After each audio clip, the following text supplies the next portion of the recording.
Anthony Grasso here, bringing you financial news you can use. In this video, I'm going to do a stock analysis on WIX.com. Is this high revenue, negative earnings growth stock still worth investing in right now? Well, let's find out together. I'm going to go over a summary of the company, its product offerings, recent headline news, financials, analyst projections, and give it my buy, hold, or sell recommendation for both your short-term and long-term growth investors out there. And as always, folks, don't forget to smash that like button down below. Definitely helps. And consider subscribe and hit that notification bell. Ding! If you like to hear daily stock reviews and recommendations from an unbiased source. So let's get right into it. And first off, this video is brought to you by Webull. It's an online brokerage trading platform where you can buy stocks, options, ETFs, and cryptocurrencies. If you sign up today and deposit any amount, you can get 2 free stocks by using my referral link in the description down below.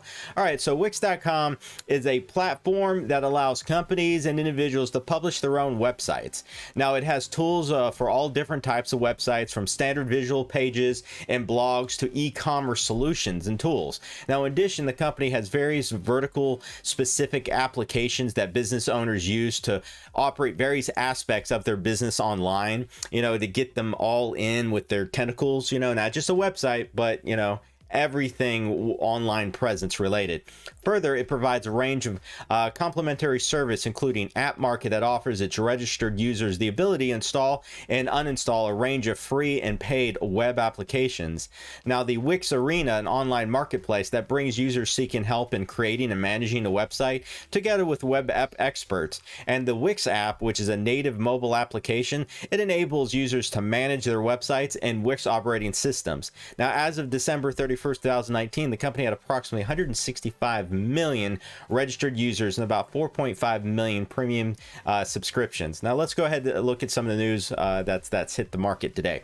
WIX's Q3 loss was narrower than expected, and revenues have risen year over year. Now, WIX reported a third quarter 2021 non-GAAP loss of 21 cents per share. Now, that's narrower than the Zacks consensus estimate for a loss of around 43 cents per share. Now, however, this figure was wider than the year ago quarter loss of about 14 cents a share. Now, total revenues increased 26% year over year to 320.8 million and beat the consensus estimate of 314.8 million. So let's go ahead and look at some of the fundamentals of the company right now. The company is currently trading a little over $199 a share with a market capitalization of roughly $11.3 billion. Now, the revenues are forecasted to be roughly $1.26 billion with a negative $239 million in earnings by the end of the year. Now, the forecasted revenues is projected to increase to $1.85 billion by the end of 2023 and have around negative $295 million in earnings. So yes, the projected increases in revenues look good, but the projected earnings kind of do not. Now, WIX.com is currently unprofitable and is forecasted to remain unprofitable over the next 3 years. Now, I would say the most appropriate valuation measure for WIX.com is the price to sales ratio. The price to book ratio is excluded since it most likely underestimates the company's book value by overlooking hidden assets such as intellectual property. Now, since the negative earnings and forecasted negative earnings, the PE and the PEG ratio are currently not meaningful at this moment in time because they have negative earnings. Now, so yes, WIX.com does seem expensive with the price to sales ratio of 8.49 times, which is above the IT services industry median price to sales ratio of 2.86 times. Now, looking at the growth rates analysis, now, although our earnings at WIX grew over the past 12 months, they failed to keep pace with the growth in revenues. Now, this may mean that the company is becoming less efficient at using its resources. However, this result was better than that of the average company in the IT services industry, but they did have a lot of investments and they did have new headquarters. Now we'll get into some of that when I talk about my thoughts. Now, looking at the profitability analysis though, although the net margin at WIX is in line with the IT services industry median, its gross margin is among the highest in the industry. This might mean that the company pays out a smaller percentage of its revenues to fixed operating costs than does its peers. Now, it's also worth noting that the company is currently losing money right now, and it will for the next few years. Now, but talking about losing money, let's look at the financial strength analysis because that's kind of important right now. WIX short-term assets of $1.4 billion, they do exceed its short-term liabilities, which is $711 million, and exceeds its long-term liabilities of $1.1 billion. And the debt to total capital ratio is at 75.12%. That's in line with the IT services industry's norm, despite its increase over the past year.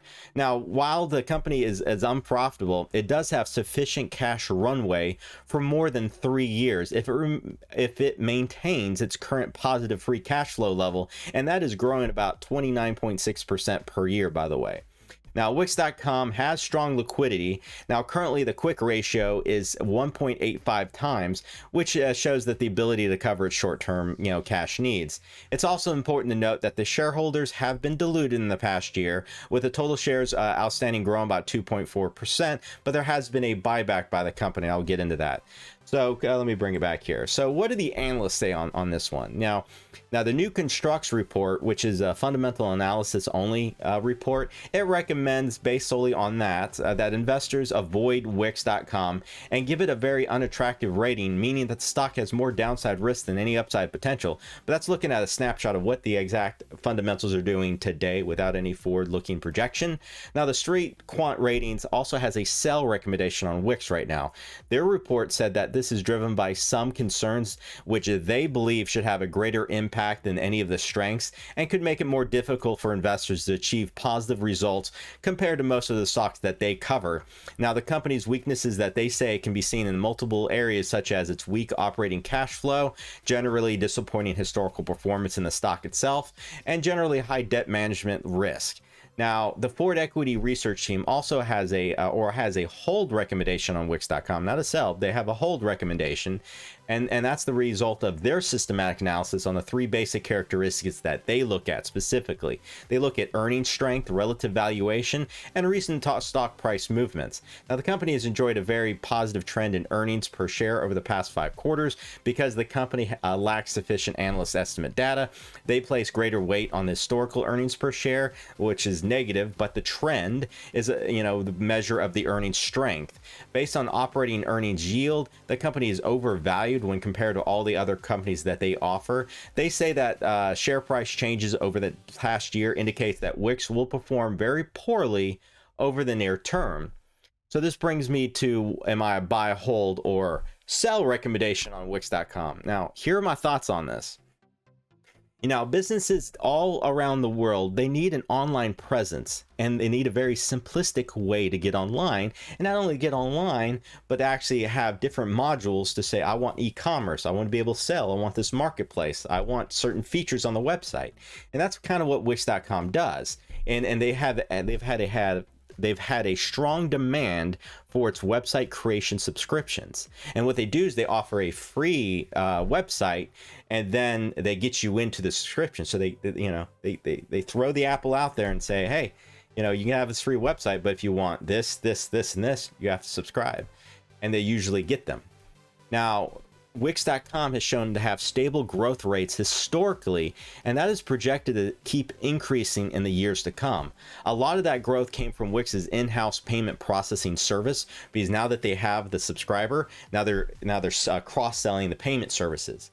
Now, even though WIX's stock is down about 20% this year, which is likely because investors were expecting a higher growth from the company, but third quarter financials were better than expected, and you saw the price jump from 185 to 199 in one day. Yes, it is unprofitable with net losses so far this year, and they are projected to continue for a few more years that way. The revenue growth is solid though, and it's expanding. So I want to kind of focus on that. It's revenue growth, the targets is expanding. Now, in addition, WIX has high gross margins and a very reliable subscription base, very loyal too. I bet is that WIX can continue to grow as long as they maintain a more than about 20% revenue growth rate from the current 1.27 billion that is expected to generate in 2021 alone. Now, a few items that have weighed on the profitability outlook is the new headquarters construction. Why were the earnings really negative? Well, they bought they built a new headquarters, a handful of small acquisitions that they had to dish out, and the development of new software capabilities, because it's very important to note that you have to spend money in technology firms on research and development. So they need to stay on top of all the other competition out there. So I don't see that as a negative. I see that outlay of money for new software capabilities as an extreme positive, that they care about their future. Like they're basically, like one of the items is they're making an easy to use app builder to complement its web development suite of services. You know, keep it simple, stupid kind of principle, right? The KISS principle. Now, all as a result of all this falling profitability right now, the premium on WIX stock has risen, even though the actual stock price has fallen a little bit. So based on all of that, I am a buy with caution. 3 quick reasons that I can give you. Revenue remains strong. Business solutions are extremely promising with its bread and butter subscription, among other items, payment processing. And 3, the management confidence with this. They had a 200 million share repurchase program recently that they recently completed. Also, in regards to negative earnings for the next few years, it is important to note that many tech companies operate at a loss for years to fund the growth before becoming profitable. Now, my entry point on this would be to enter the stock on the next dip. You know, it's risen to $200 a share. You might not be able to see a next dip, but there might be a little sell-off for profit taking from people that bought in yesterday. I would target probably a price of around $185 to $195 a share and see if there's going to be another dip. You know, nibble into this one. My buy recommendation is to get in this stock as a long-term growth play, and I'm talking about buying and holding for about 5 to 10 years to potentially see these significant returns for this growth company, because I think they have a long ways to go, and I think the returns are going to be great. Now, my 1-year price target is only around $220 a share right now, but that's definitely an increase of $20 from the current trading price right now of $200 a share. Now, short-term investors out there might get spooked, though, if the next quarter comes out and they miss their revenue growth targets. The market will get spooked, and you'll see a decline of like 20 points, like we did yesterday. You know how it came up from that. Now, if that happens, then you know people will definitely get spooked. Now, this stock will remain volatile based on short-term news. But I believe that this is a long-term play. This isn't my short-term plays. Now, the downside risk to my bullish thesis is for the short term is future possible stock dilution. Now, I'm not too worried about this because they did do a purchase reback, but we did see that it was diluted, and then they did a stock purchase back. So WIX stock has been crushed by a combination this year and last year from rising interest rates with lower the long-term value of profits and the company's lower bottom line this year as it spends to promote more growth. Now, also downside risk is an open-ended question. Can the years of steady growth wind down? I say no, but what do you think? If I were you, I would focus on the future quarterly reports and look at the core freemium model that I discussed earlier, where customers create that free website and then eventually move from the free website into a paid subscription plan with more features. Now get this, if somebody creates a website with a web host company or whatever company, they're kind of locked into it for years. They don't want to, it takes a lot of money and time and energy to switch your website. Believe me, I have many websites out there and I lock it in, and I've been with one web hosting company for about 10 years, you know, for one of them. So it's kind of a sticky situation. Once you get them in with the free little website, oh, I can build with this. And then they buy their payment processing and buy these modules, and they keep expanding. And as those little companies are growing with those websites, so is Wix.com. Now, but for whatever reason, if there's any reduced customer growth in those numbers, when you look at the quarter reports, definitely take an eye on that, because that would be a potential issue down the road. I don't see it happening, but that would be a potential issue to look out for. So there you have it, folks. And as always, don't forget to smash that like button down below. Definitely helps. And consider subscribing and hit that notification bell for like your daily stock reviews and recommendations from an unbiased source. Until the next stock update video later today, folks, ciao.